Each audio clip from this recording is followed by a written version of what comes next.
and record to the.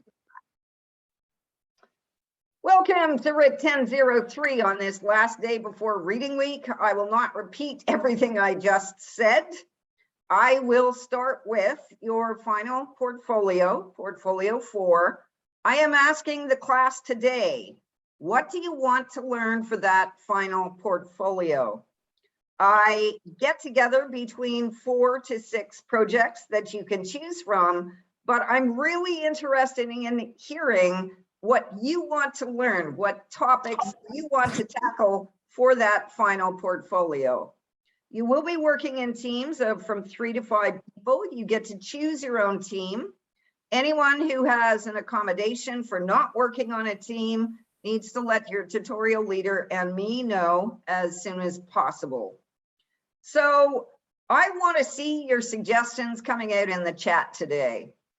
The constraints for the final project, I will edit down so that they are a reasonable scope for you to do. You will be doing progress reports over the course of the project, and you will be doing presentation. It can be recorded or virtually live. You will also be doing a team report, so you will be having to do research and then report the research. But the topic of that research is relatively open, although, as I said, I will present you with 4 to 6 topics. So, for example, what seemed to show up in my own portfolio for portfolio 2 was a lot of interest in mental health. Mental health resources in high school and also at the university level. So one of the projects that I'm thinking of putting up is simply research the resources that are available and make recommendations about them. You might also want to do something creative. You might want to do something like assess Spotify to see what happens to artists' music and something about royalties. Are they paid sufficiently for their work with sites such as Spotify? So cast your net wide. I'll be taking suggestions till the end of class. The chat is recorded, so I will be able to see them. And I will be able to ponder them. So make it exciting for yourself. I know that people are tired. I'm looking at the chat. Sorry to hear your daughter's ill, one of you. I will be looking at the chat. Be creative.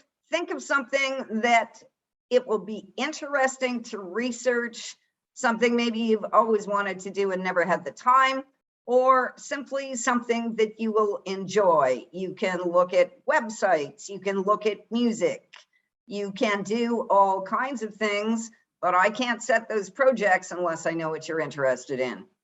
So this is your chance. Think about it and put it in the chat. I mentioned mental health a couple of minutes ago. We're at a tough time of term.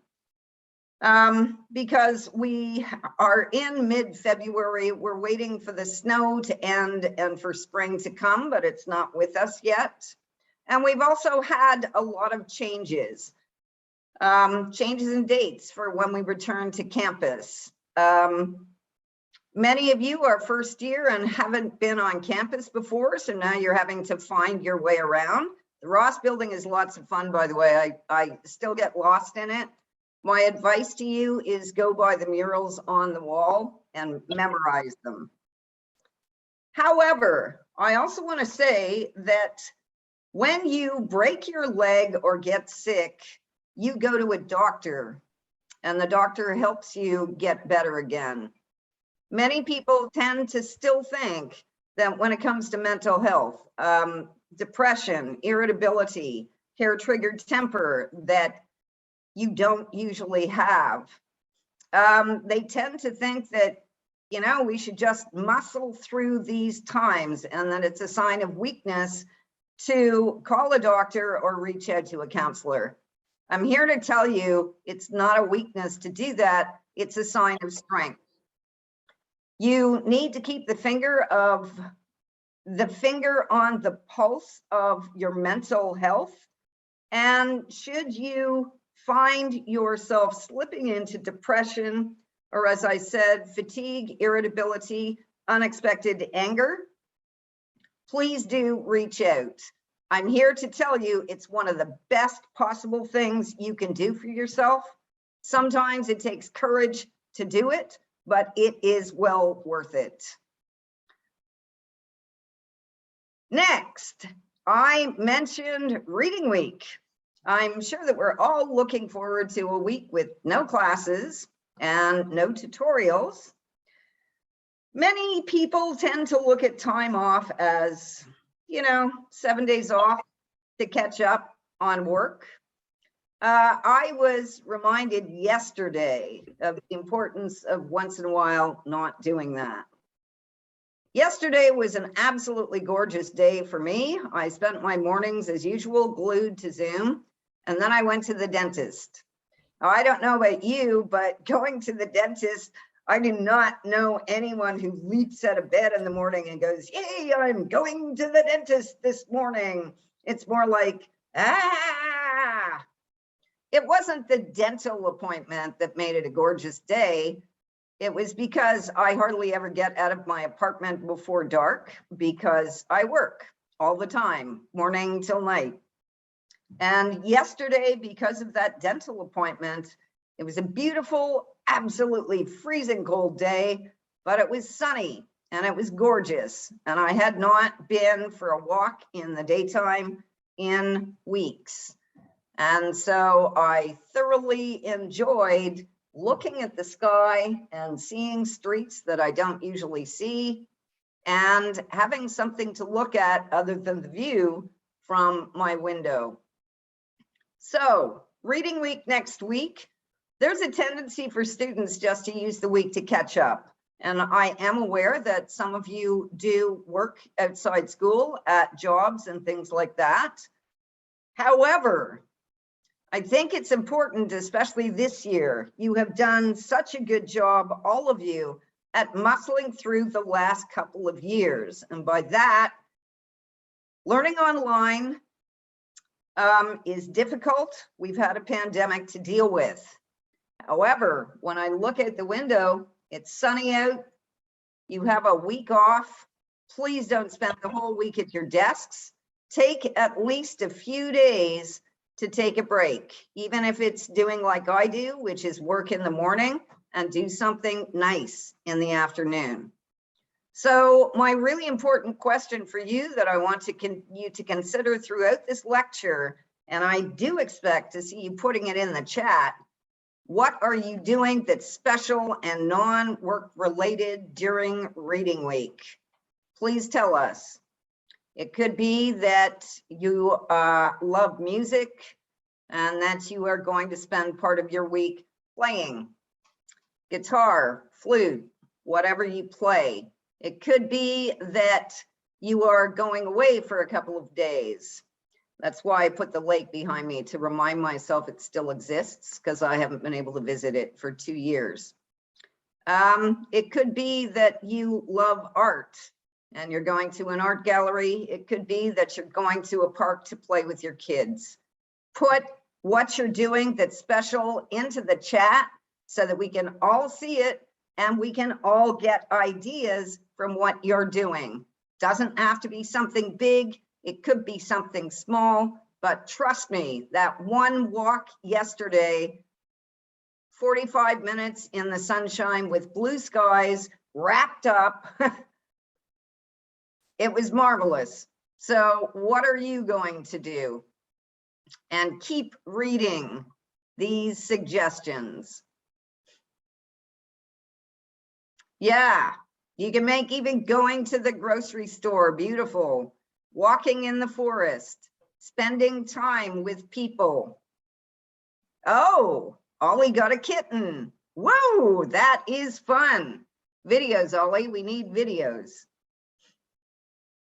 Yep, friends are flopping too, so make those plans. I am hopefully seeing one of my friends I haven't seen in a long, long time. Seeing your niece and nephew, that's fun. Friends, friends, friends.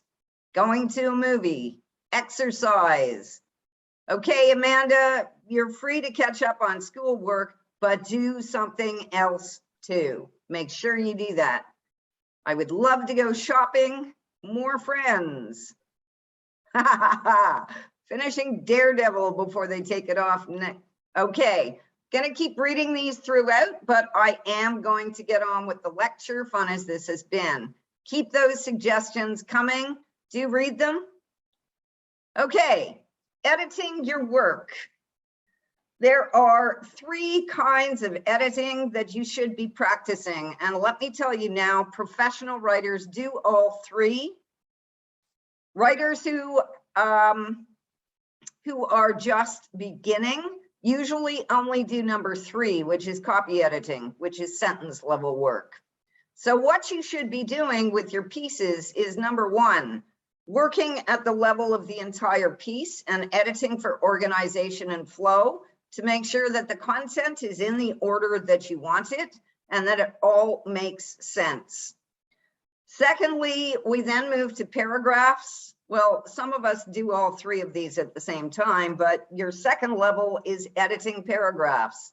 That is minor content issues, making sure each paragraph is logical and works with the one before it and afterwards. And we're still focusing mostly on content here.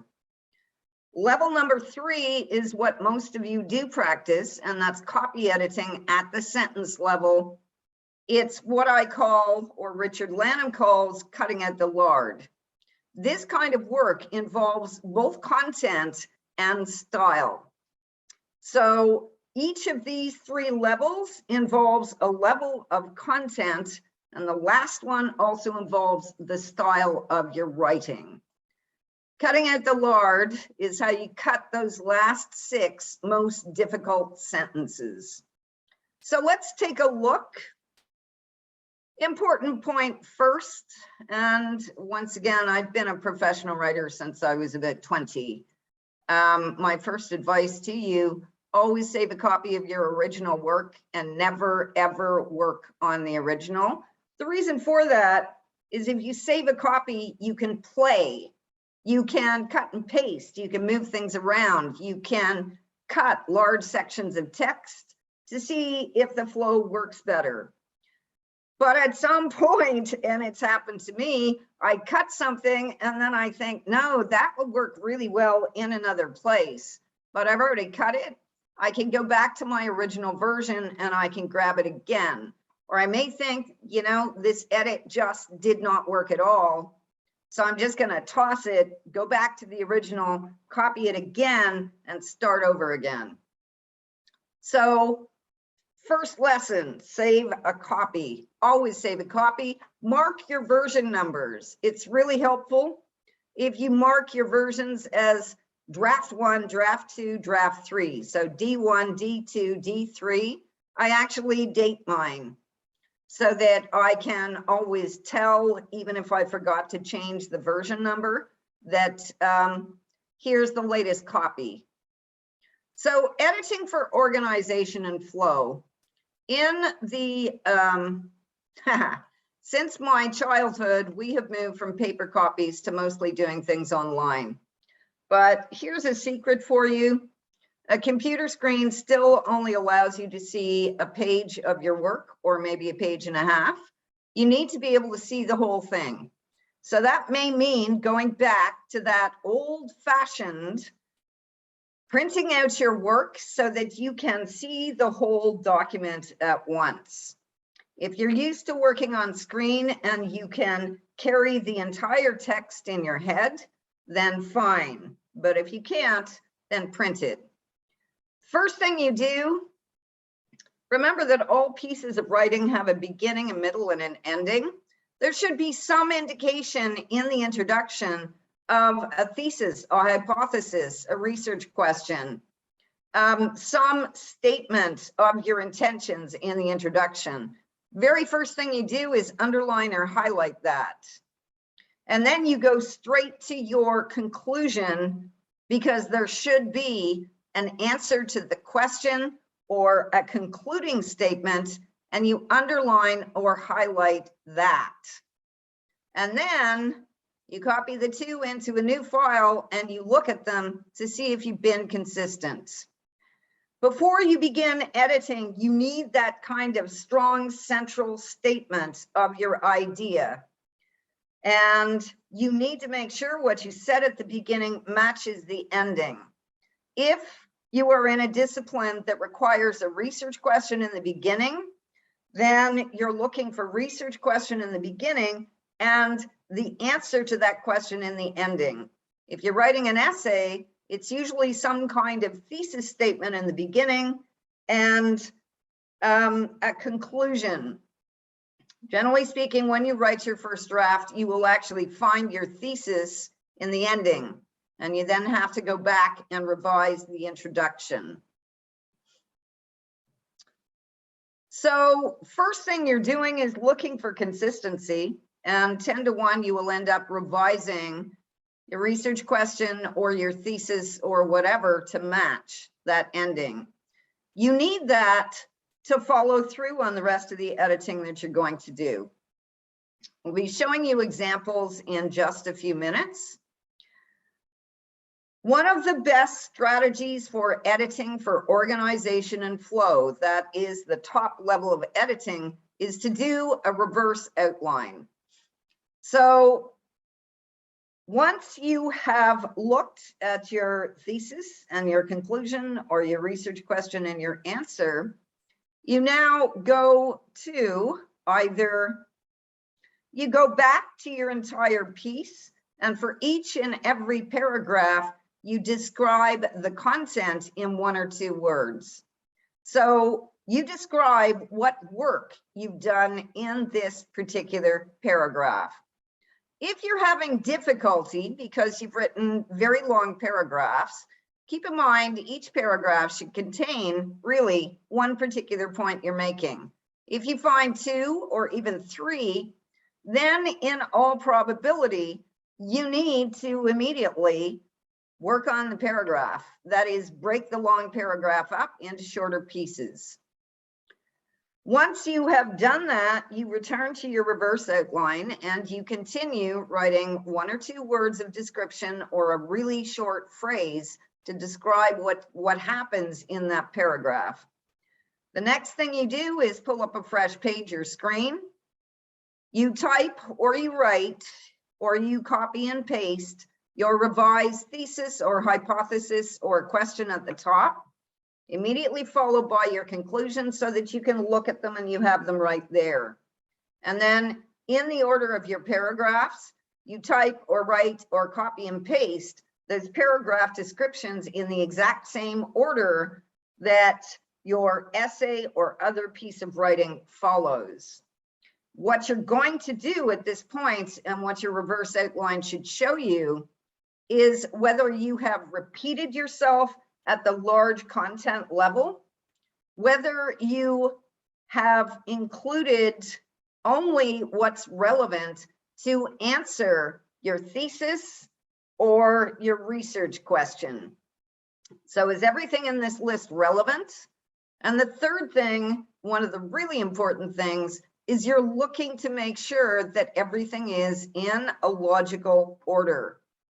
So you start out with a thesis or a research question or a hypothesis. Does the middle of your essay, which is your reverse outline, does this miniature outline of your essay or other piece of writing follow a logical order through to that conclusion?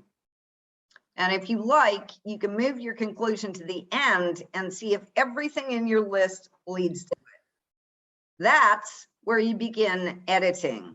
And of course, if you're editing for length, you may find things that are not relevant to your central idea. And you can then see what happens if you take them out. Obviously, if you find repetition, you take it out. And equally obviously, you can play with the order to see if you can make it more logical. This is something that we always do, or at least I always do, on the draft. So here's what I just said. Repetition, relevance, the additional point, if you're editing for length.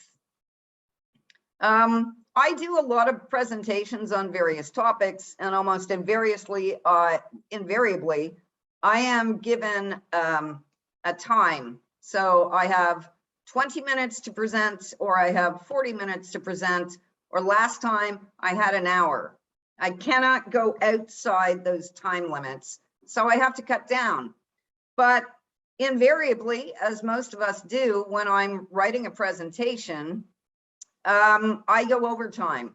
And so if I look through and I find there's no repetition, and that really everything is relevant, what I then do is I start marking the least relevant points that I'm making and any content that strays from the logical order. And then I consider, because they're the least relevant, I consider what's going to happen if I cut them. So here's an example. I've used my own rather than using student work. I never use student work without permission. And this is highly relevant to what many of you are doing right now.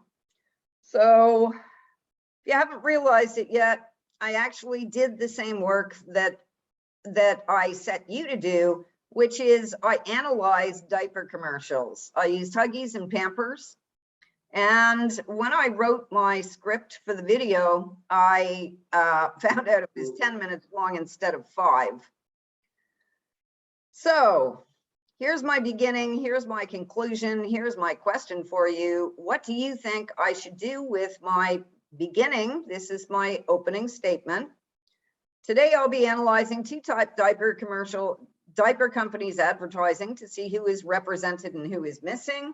My conclusion is both companies show a lack of equity, overrepresenting women as primary caregivers, showing men's work as extraordinary when and if they are present, and omitting LGBTQ+ families altogether. So a few minutes ago, I said one of the first things you should do is to look at your opening thesis or antithesis, or not antithesis, sorry, I'm dazzled by the sunshine outside the windows. You look at your thesis, research question, hypothesis, or some kind of opening statement and compare it with your concluding statement to see if they're consistent. So in this particular instance, are they consistent? Do you suggest I leave these? Do you suggest I revise them? And if you're suggesting I revise them, what do you think I should be doing? So your turn to answer the question.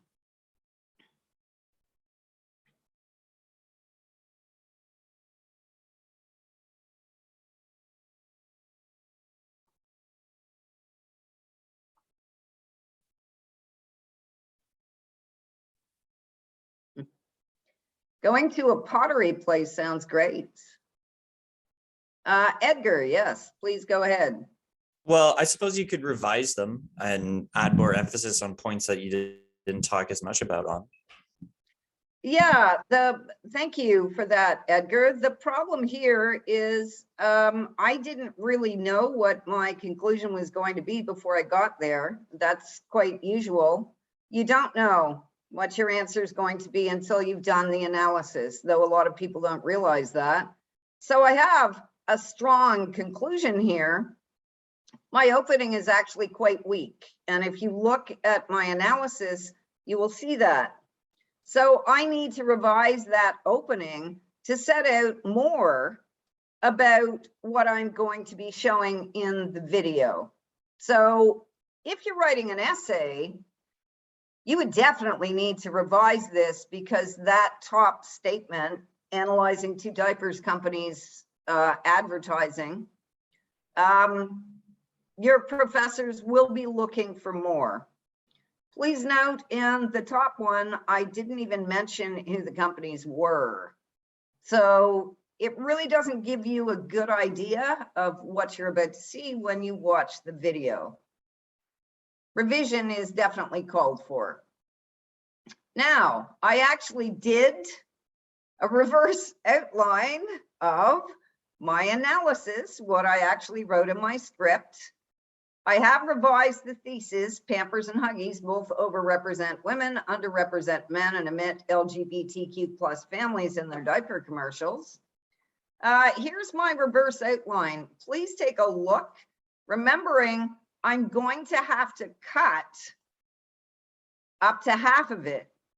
So beginning to end, after my introduction, I have need for diapers, history of diapers, cost of diapers, disposable versus renewable, Pampers, babies and race, Huggies, babies and race, Pampers and Huggies, moms is diverse, Pampers and Huggies, gaze and camera angles for babies, Pampers and Huggies, mom's roles and work, Pampers and Huggies, mostly absent dads, Pampers and Huggies, moms and dads, roles and work, Pampers and Huggies, moms and dads, Pampers and Huggies, no LGBTQ plus, Pampers and Huggies, no single parents. And then I have implications.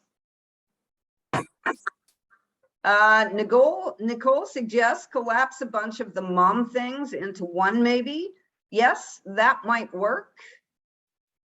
Other suggestions in the chat, or raise your virtual hand or make some sign you'd like to speak. If this is your script, what do you suggest? I mean, frankly, I'm going to have to cut.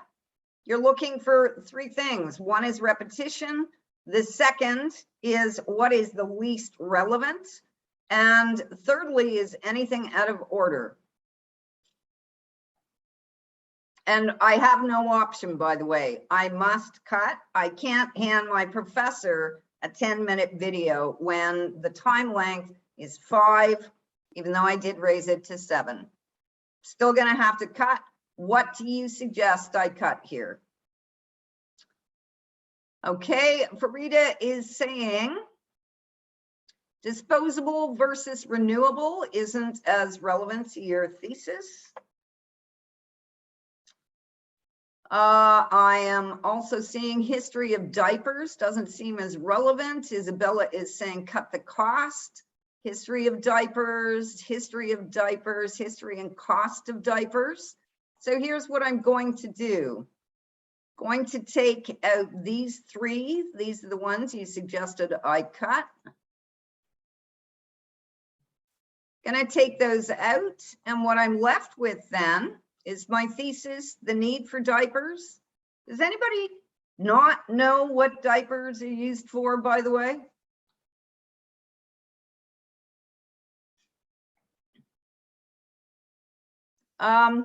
Who here knows what diapers are used for? We all, yeah, Edgar's saying hopefully, yeah. So do I need this first point about the need for diapers, do you think? Yeah, Isabella, I agree with you. Let's just cut this as well. We all know that babies need diapers. So we're going to cut these first 4. That's going to cut quite a bit of material out. We're left with, and take a very good look at this. I've got babies and race for each of the firms. I've got Pampers and Huggies, mums is diverse. And then I've got gaze and camera angles for babies. And then I've got mom's roles and work. Does anything strike you as off about the order of that?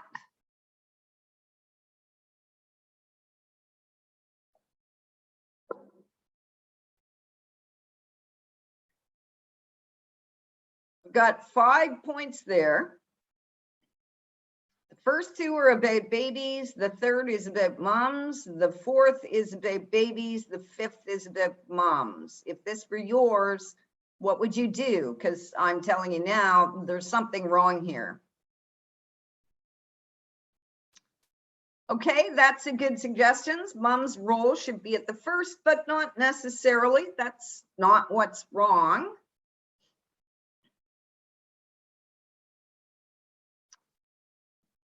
Okay, reverse the gaze angle for babies and group the moms. Moms being diverse and the camera angles for babies should be switched because you're discussing the babies before. So that's what I was after. There are a multitude of ways to, revamp this whole thing. I don't have a lot of time and I'm working to deadline. So I'm going to do the easiest thing. Here's what I'm going to do. I'm going to put all the baby stuff together. As you can now see, I've got babies and diversity for both companies, and then I've got the gaze and the camera angles for babies. I can now turn to a full section on mothers. Moms is diverse. Moms roles and work, mostly absent dads, moms and dads roles and work. Does anybody see repetition there?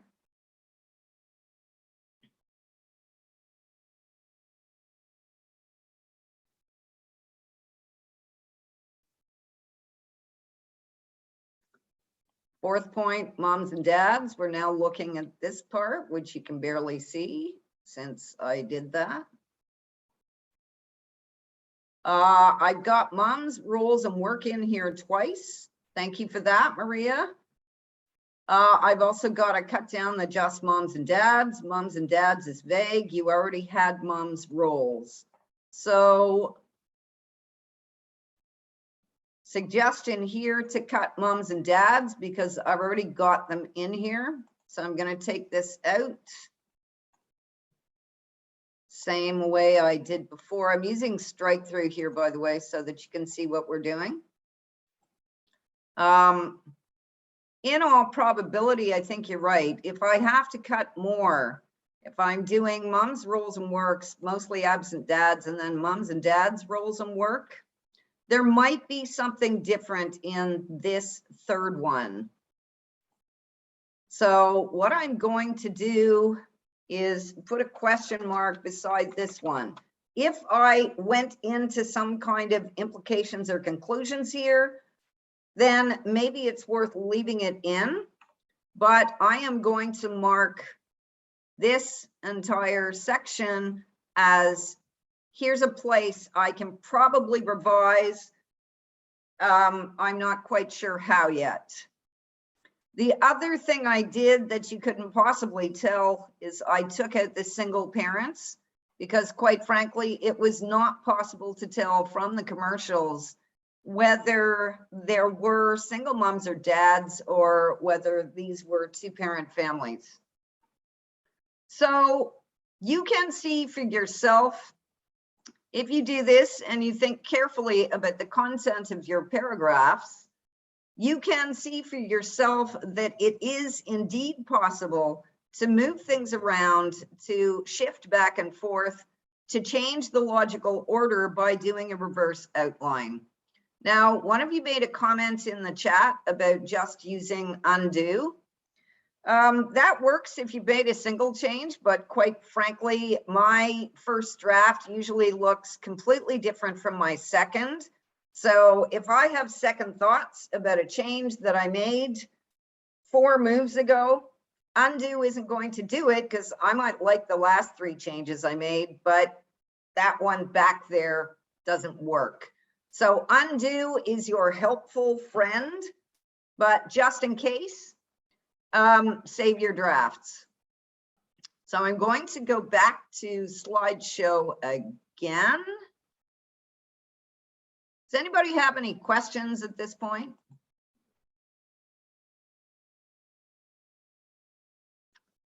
I did manage to cut my diaper ad down to 5 minutes, by the way, but I had to do an awful lot of work to do it. I tend to be quite verbose. And so that you know it, writing for print and writing for speaking. When you write your script, one of the last things that I do, well, actually, no, it's about halfway through, is I read it out loud to make sure that I can manage the reading, that the sentences flow for speaking and don't just look good on the page. That's also the point where last thing I do, I go through and I mark up the words that I'm not quite sure how to pronounce and I look up the pronunciation. Other strategies you can use at this level include things like concept mapping, because not all of us take to doing reverse outlines and textual organization. Some of us like to draw, and we are visual learners. I found this very helpful. You put your thesis or your central idea or your governing question in the center, and then you draw out the rest of your essay. I have also found, though I haven't done it in this class yet, that if I time myself and give myself 3 minutes to actually draw my essay or my piece of writing, and I do mean I'm drawing a picture, I'm not just making circles and things. If I do that, it calls for a different way of thinking, and it helps, especially when I'm stuck. It also helps to do it with other people's work.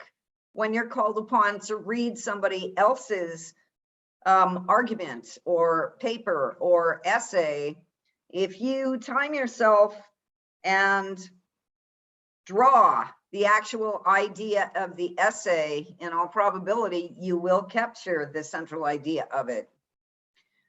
Talk out loud protocols are awfully good as well. And this means you explain your thesis or your central idea to someone else, beginning with the thesis or central idea. And you try and explain it. You don't read out loud. You try to explain it in the same order that you wrote it, that it's on the page. If it works, then in all probability, your logical order as it stands works.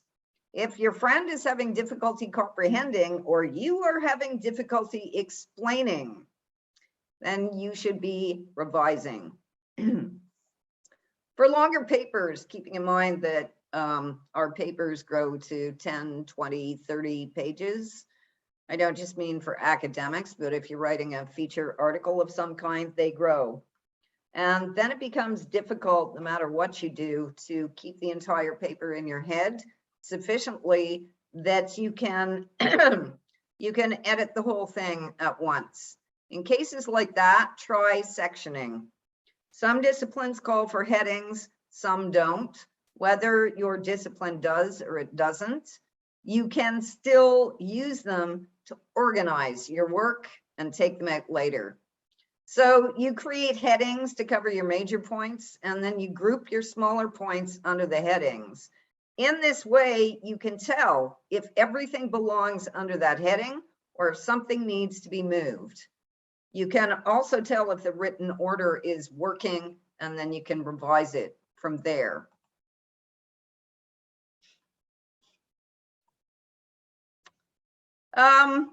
So when it comes to paragraph editing, I'm not going to talk about that today. I will simply say that if you find yourself with a combination of really long and incredibly short paragraphs, and it's not a creative writing piece, if it's an article, if it's an essay or something like that, then you should be looking to see why you have long paragraphs followed by incredibly short ones. For longer paragraphs, it's entirely possible. Remember that paragraphing is actually a visual marker for the reader. So if anybody has ever tried to read the book Malloy, which has no paragraph breaks at all, it's incredibly difficult. Reading long blocks of text that have no breaks makes it difficult for the reader because it's more complicated and because we have to carry more meaning in our head. So if you have a paragraph that's more than about, say, 3/4 of a page, double spaced, you probably need to break it up.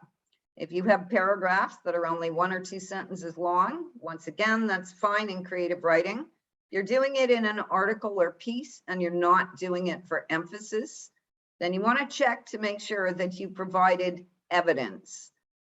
Sounds usually like you're making a claim and you don't have the evidence to back it up.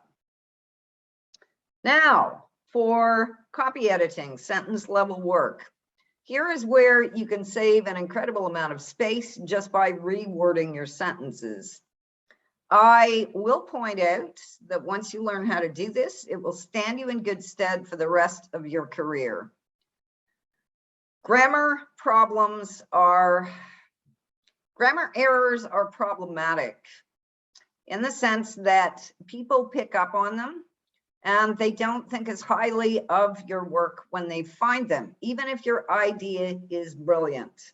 So it is worthwhile to put the work in now to understand what a sentence is composed of, the parts of a sentence, et cetera, and to make sure that you understand how sentences work. That doesn't mean that every single piece you write for the rest of your life necessarily has to have beautiful sentences with no content. We are always captured by content. Generally speaking, style should come second to it. You may also want to write pieces where you deliberately break the conventions, keeping in mind that, as far as I'm concerned, the thing called standard English doesn't really exist. There are any numbers of types of Englishes, as Amy Tan pointed out to us earlier this year. This is a case of perception. The top errors are run-on sentences, comma splices, sentence fragments, misplaced modifiers, subject-verb errors, noun and pronoun errors, apostrophes, and ambiguous sentence references. I am not going to teach that today. What I am going to work on is wordy, long, lengthy sentences that go on and on and on and don't really tell us anything that couldn't have been said in a few words. And besides, they're really hard to follow when they run into grammar issues. Most of you were taught in high school to write in a particular way. You were taught the English literature way, which is complex sentences, vary your sentence lengths, et cetera, et cetera. That is all very well, but English is only one discipline. You will be called on to do different things in different disciplines. And I'm here to tell you that if you have a sentence that's more than about 2.5 lines long, it is too long, regardless of discipline. Some of the problems with being stylish do lead to problematic sentences, such as this one. As a baboon who grew up wild in the jungle, I realized that Wiki had special nutritional needs. Found guilty on 8 counts, Dutchess County Judge Robert F. Howard sentenced Groman to 6 months in prison. When Lady Carruthers, and I do love this one, smashed the traditional bottle of champagne against the hull of the giant oil tanker, she slipped down the runway, gained speed, rocketed into the water with a gigantic spray, and continued unchecked towards Prince's Island. And finally, anti-nuclear protesters released 5 cockroaches inside the White House on Friday, and these were arrested when they left and blocked a security gate. All of these sentences were taken from Richard Lederer's English. Some of them were actually written by students. Others showed up in professional writing, such as journalism and other articles. There's a problem with each and every one of these sentences, and we can address some of them. The solution, of course, simplify, simplify, simplify. We look for what's the action and who's performing it, and we put those first. So it's always clear who the actor is and what action they're performing. So style does lead us into difficulty, especially when we're told not to put the actor in the action first all the time. Back over to you. Please revise these sentences for us. As a baboon who grew up wild in the jungle, I realized that Wiki had special nutritional needs.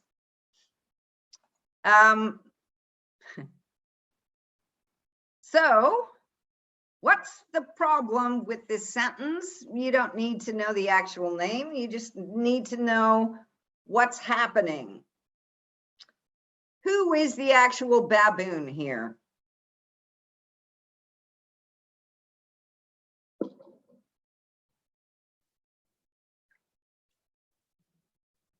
Yep, Edgar, go ahead. Well, from the way it's worded, it sounds like the person speaking is the baboon. Yep, that's absolutely right. The I in there. And Harry, yes, we don't know that Wiki is the baboon until the latter part of the sentence. Because of the way the sentence is written, the I is the baboon. It's that as a baboon who grew up wild in the jungle. So what do we do with this? How do we simplify it? Who is the actor in this sentence and what action is being performed?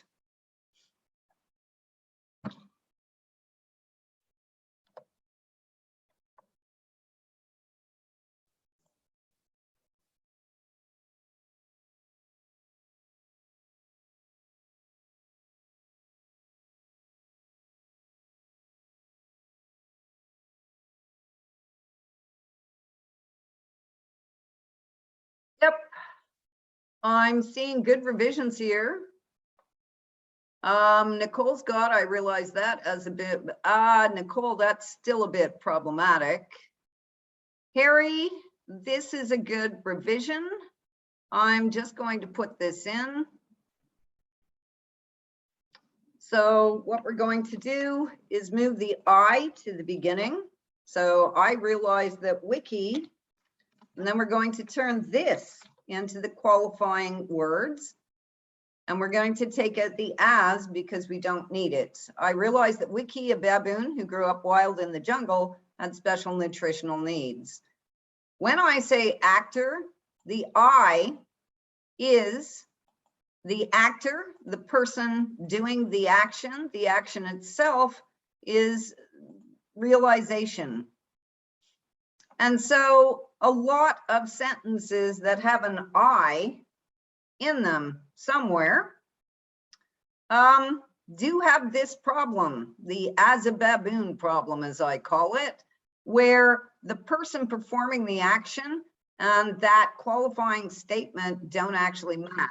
So the person turns unexpectedly into the baboon. The second question has much of the same problem in a slightly different form.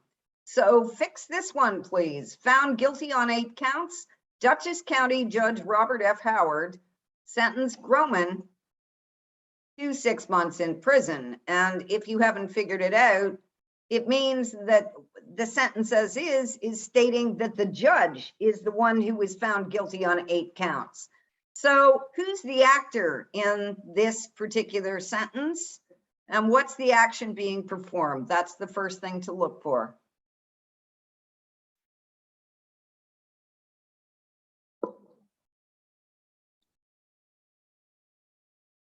So start with the easy part. Who's the actor? And what's the action?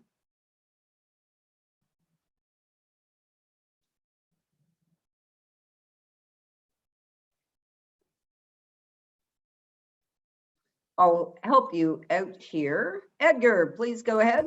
The judge is the actor, right? Yep, judge is the actor. And what's the action? Sentencing the Groman to 6 months in prison under 8 counts. Yep. So I'm going to highlight sentenced as well. So if we put the actor first, it means we have to do something with this opening phrase. So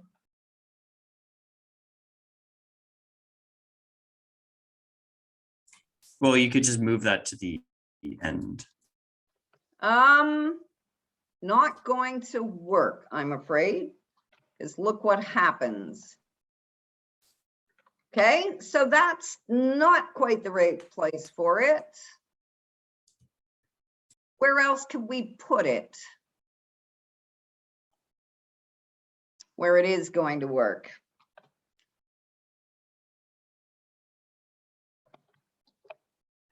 We do the same thing as we did with Wiki. And the sentence now works. So we've simply moved the actor to the beginning. Sentencing is the action. And we simply move the found guilty on 8 counts to 6 months in prison. You can move the phrase found guilty on 8 counts to the end, but you would have to revise the sentence further to make it fit. So it's not, I'm not ruling it out entirely. but that's what it is. Last sentence, and I love this one. Anti-nuclear protesters released 5 cockroaches inside the White House on Friday, and these were arrested when they left and blocked a security gate. Yeah, Ksenia's got it right. Cockroaches should definitely be arrested, and that's what's happening here. So who are the actors? Smallest handcuffs on earth. Who are the actors here, and what's the action?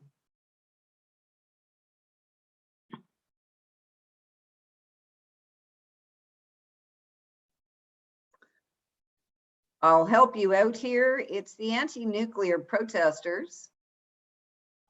There are actually 2 actions here. So tricky kind of sentence.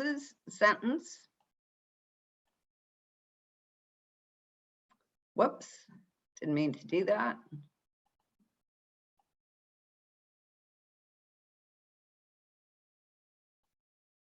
Oh, just hit undo, just like he said a few minutes ago. Okay, so we've got 2 actions here. Sentence is, you know, it's a sentence, but it's unintentionally saying the wrong thing. How do we fix it? The problem lies with these, because it's referring right back to the cockroaches instead of to the anti-nuclear protesters.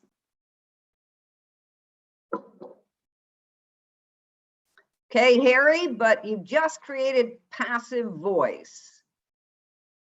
Yep, Andrea or Andrea has it. So anti-nuclear protesters, and then you simply go, who released 5?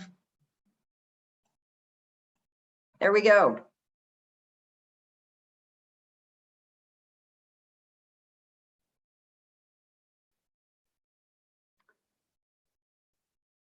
So we've got a decent sentence here. It's still not wonderful, but at least it's not the cockroaches being arrested. So these are the kinds of things that you should be using the editor in Word for. It goes through my things regularly, and I always toss the American spellings and say, no, I want Canadian. But it can be useful for picking up things. It's not always right, so you do have to be careful.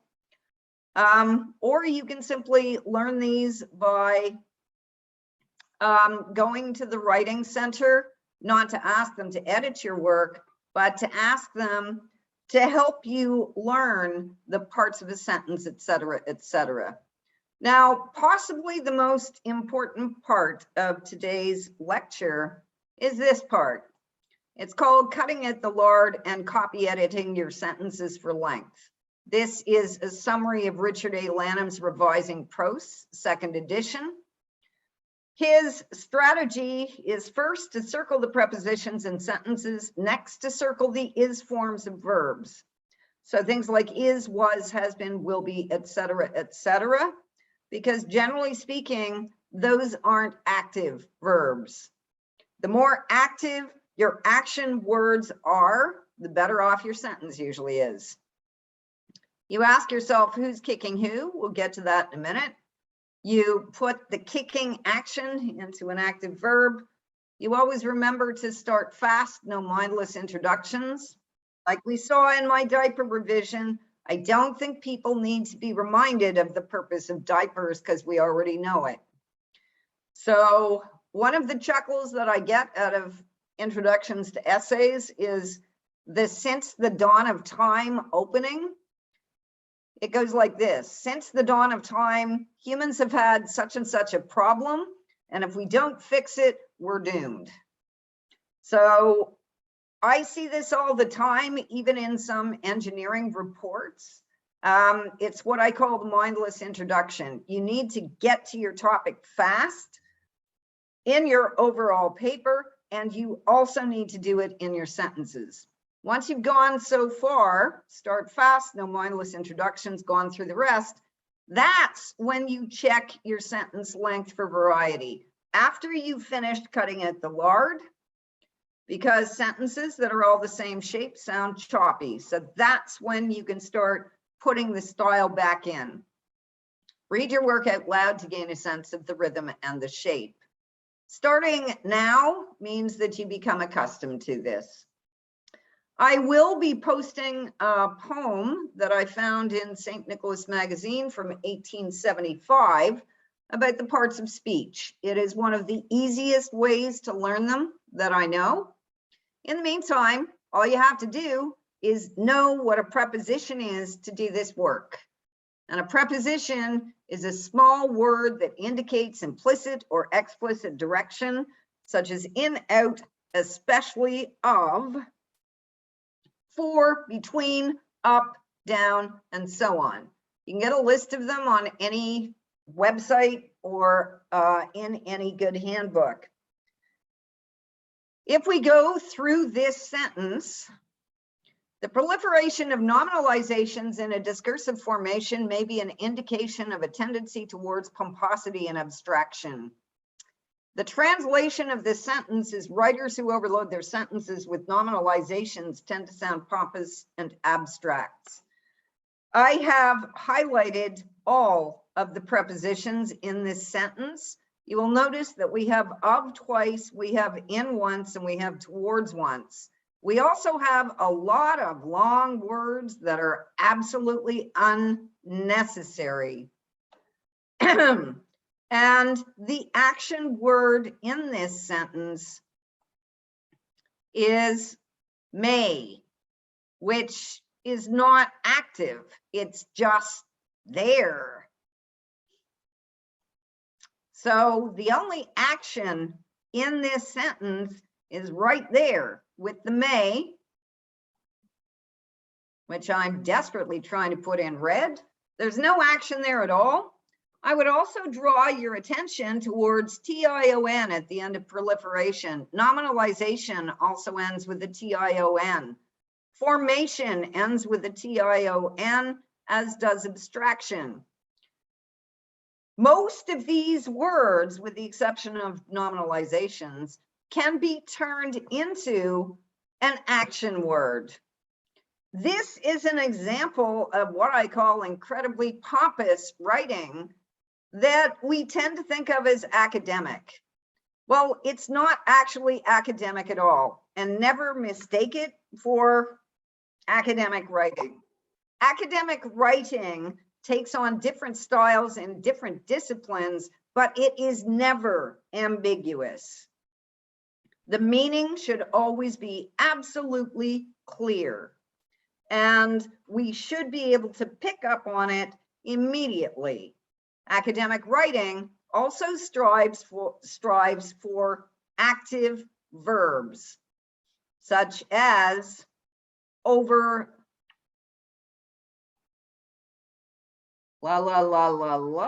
such as tend, overload, etc., etc. Yeah, I agree with Edgar. We tend to think that we sound educated and knowledgeable when we use long words. There is a difference between using a term that you must use, even though it's a long word, because it's some kind of specialized word or vocabulary that belongs to your discipline. So keep in mind accuracy and lack of ambiguity. You're striving for clarity, but that does mean you have to use the vocabulary of your discipline. So if that discipline calls for you to use a word like hyperbole, then you use it because that shows your knowledge. No discipline calls for you to write a sentence like this one. It's nonsensical. So keep that in mind, and do keep in mind short, simple sentences show your meaning just as clearly as complicated long ones. Secondly, something you do need to know the difference between is active voice and passive voice. Now, I will point out in, yep, that's a good one, Edgar. I will point out that passive voice is exceptionally useful in business or industry situations, or indeed any situation where you do not want to indicate responsibility. So in other words, if your boss makes a mistake, it is simply not usually tactful to say, my boss did it. You use passive voice in a situation like that simply to say something along the lines of the computer malfunctioned by cause of some unknown factor. In other words, you use passive voice so that no one looks responsible. These examples are again from Richard Lanham. Here's a typical academic example, 3 of them. These are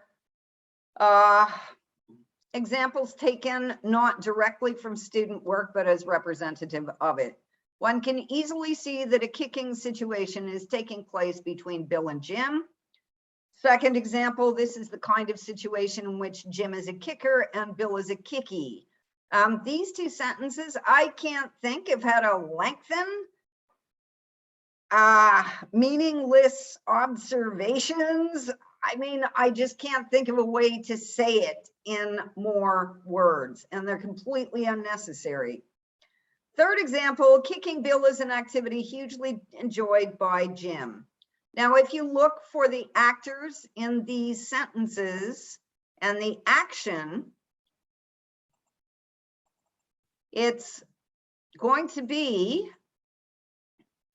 the actor is 1 and the action is can. In the second sentence, the actor is apparently this and the action is an is. And in the third one,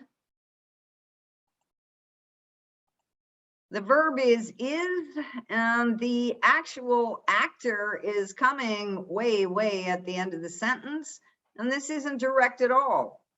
The revised version in active voice, you notice that we get rid of all the is's, exactly how Lanham told us. We find the actor. Who's performing the actor? In the first sentence, we don't know. In the second sentence, we know that Jim is the kicker, kicking Bill. The third sentence carries more meaning because it tells us that Jim enjoys kicking Bill. What this comes down to is we take these sentences, we shorten them, we put the actor first. Jim is the one doing the kicking.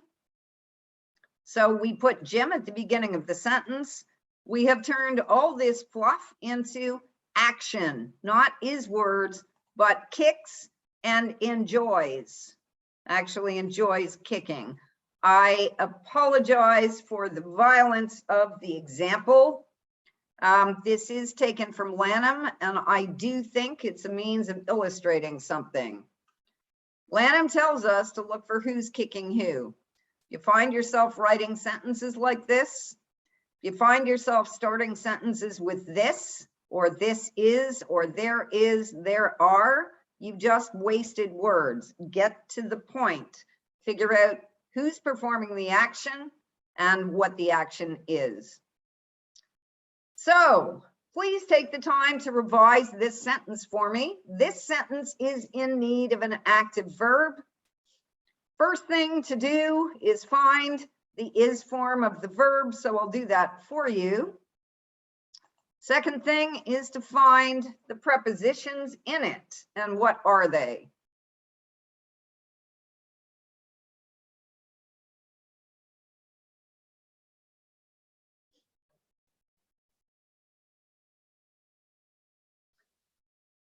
So remember, prepositions are small words that may indicate some kind of direction. Thank you very much, Farida. You are absolutely right. In and of.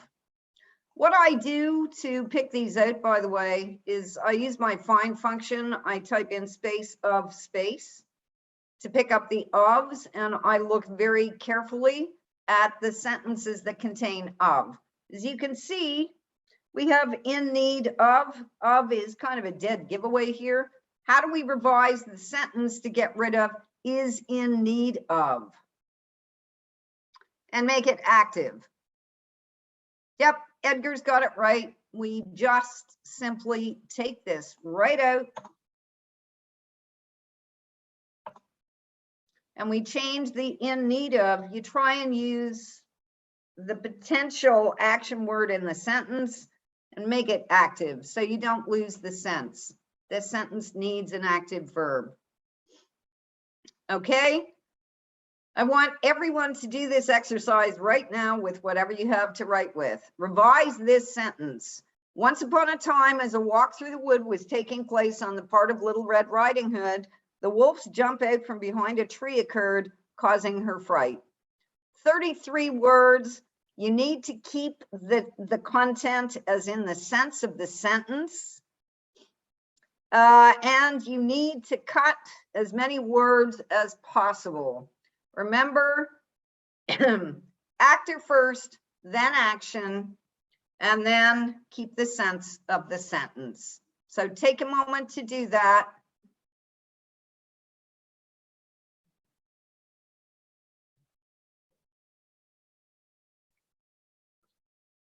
And count the number of words in your sentence. And by the way, you have to keep once upon a time. It's kind of essential to the fairy tale.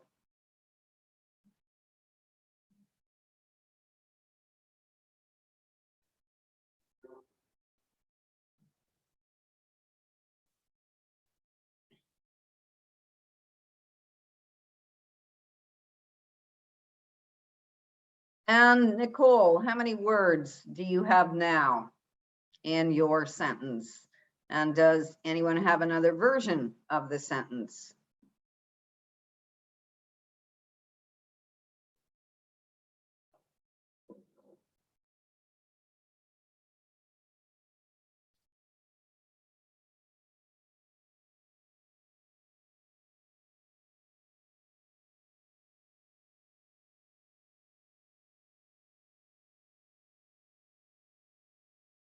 So yes, you can see two samples of the revised sentence, one from Nicole and one from Harry. We have just cut the sentence by a third, from 33 words down to 23 or 24.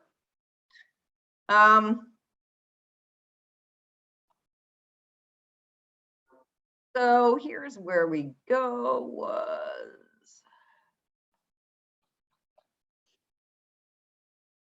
So Little Red Riding Hood is really the actor. I'm just going to revise this to show you. You find a lot of ofs and a lot of prepositions in here, and you also find the passive voice, through the woods.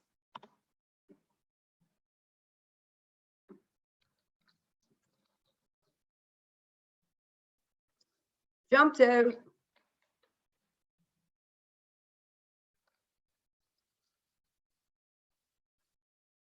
I have one more word in here because I decided that jumped out from behind a tree and frightened her sounded better. So we're down from 33 words to 23. And as you can see on the screen, this sentence no longer cascades onto 4 lines. It's now 2. I also want to point out something that Lanham did not cover, and that is using apostrophes to cut words. And so if you are desperate, you still have 2 sentences, 2 lines that you need to cut to get down to the right length. Use apostrophes, but you need to know how to use them. At the bottom of this screen, apostrophes signal possession. In the singular form, that is one person, you add an apostrophe S. So Mackenzie's possessions, Lanham's books. If the word is plural, it's S apostrophe in most cases, except where the noun is already plural. So the students' work, multiple students, S apostrophe. The women's work, it's apostrophe S, the noun is plural, the men's facial expressions. And look at this. This is a trick somebody showed me when I was a student. Mackenzie wrote an article called How to Edit Your Writing for Length. In it, Mackenzie said, blah, blah, blah. That's incredibly long. The revision in Mackenzie's article, and you notice the apostrophe right here in Mackenzie's article.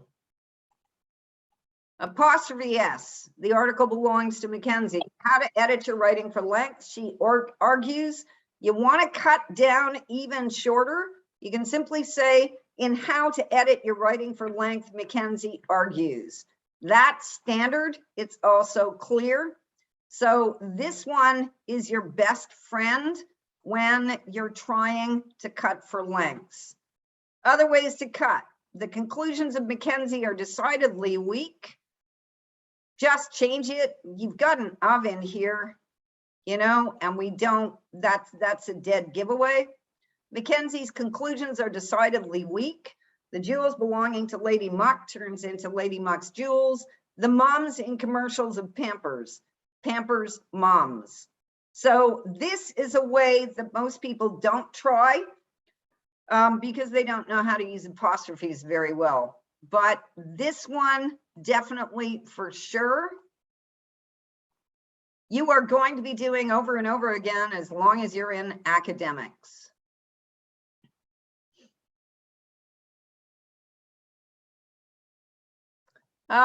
Generally speaking, Ksenia, it really depends on the style guide. The question is, do you use Jess apostrophe or Jess apostrophe S when it comes to names ending in S? It really depends on the professor. I will accept either, but the standard these days tends to be add the apostrophe S.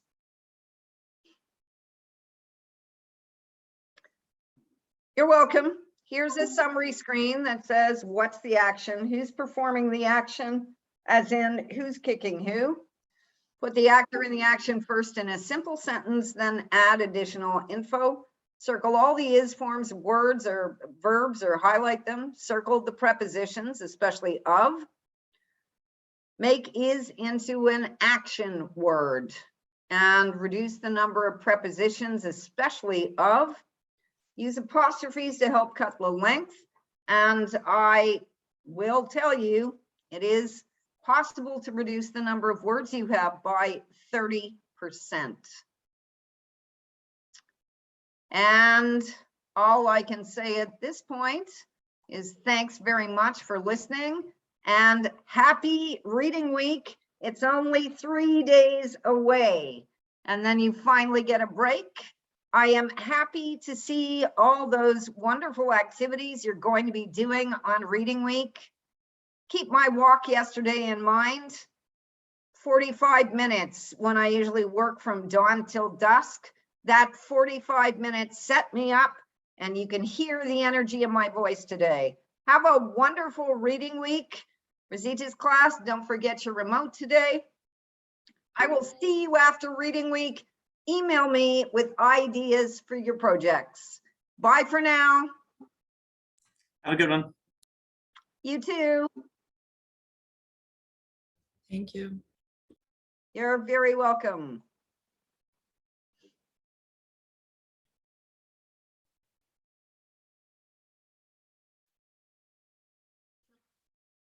Thank you very much.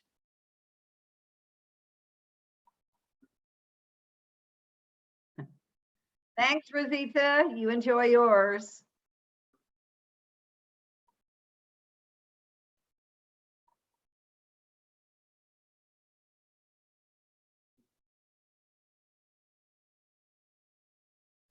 Yes, Nicole, please feel free to email me or you can also see me during office hours. Or in fact, you give me about 3 minutes right now. Does anyone else have questions you want to ask me? Yes, you are free to go. One tutorial and you're done with this class. Well, you still have your video to go, but you are done with this class till tutorial time. And after tutorial, no classes till after reading week for us, for this course. Turning off the recording.